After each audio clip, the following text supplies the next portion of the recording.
அனைவருக்கும் வணக்கம். மே மாதம் 1ஆம் தேதியிலேருந்து 7ஆம் தேதி வரைக்குமான கரண்ட் அஃபேர்ஸ்லேருந்து முக்கியமான 21 கொஷின் ஆன்சர் என்னன்னு பார்க்கலாம். இந்தியாவின் முதல் தொழிலாளர் தினம் சென்னையில் எப்பொழுது கொண்டாடப்பட்டது? 1923 மே 1.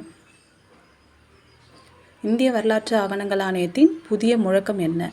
எத்திர இதிகாசம் பவிஷ்யம் பிரசத் சாகந்த். ருக்கி ஆஃப் தி இயர் என்ற விருதை பெற்ற பள்ளி எது?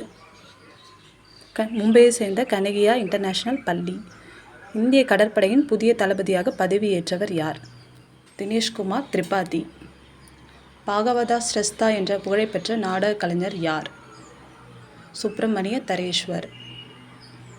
உலக டியூனா ஃபிஷ் டே எப்போது கடைபிடிக்கப்படுகிறது? மே 2. கடற்படை துணைத் தலைவராக பதவியேற்றவர் யார்? கிருஷ்ணா சுவாமிநாதன்.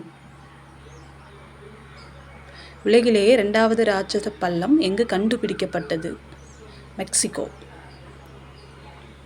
உலக பத்திரிகை சுதந்திர நாள் எப்போது? மே 3. இந்தியாவின் 84வது கிராண்ட் மாஸ்டர் டைட்டில் வென்றவர் யார்?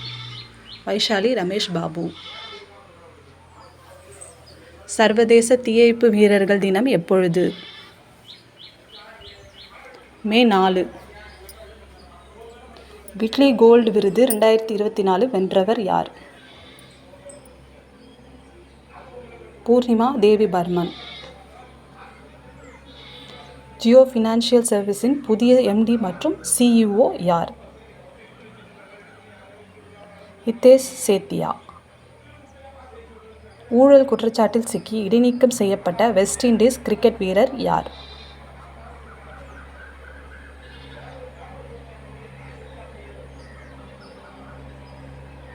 டேவன் தாமஸ்.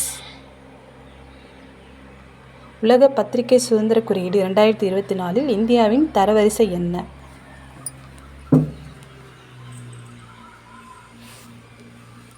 189. உலக சிரிப்பு தினம் எப்போது கொண்டாடப்படுகிறது?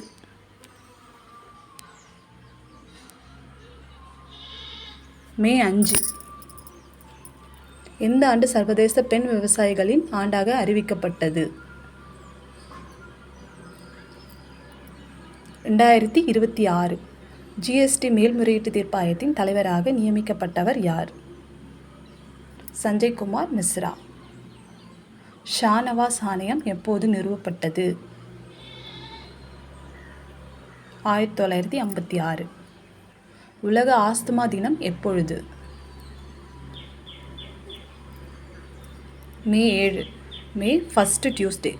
யுனிசெஃப் இந்தியாவின் தூதராக நியமிக்கப்பட்டவர் யார்? கரீனா கபூர் கான்.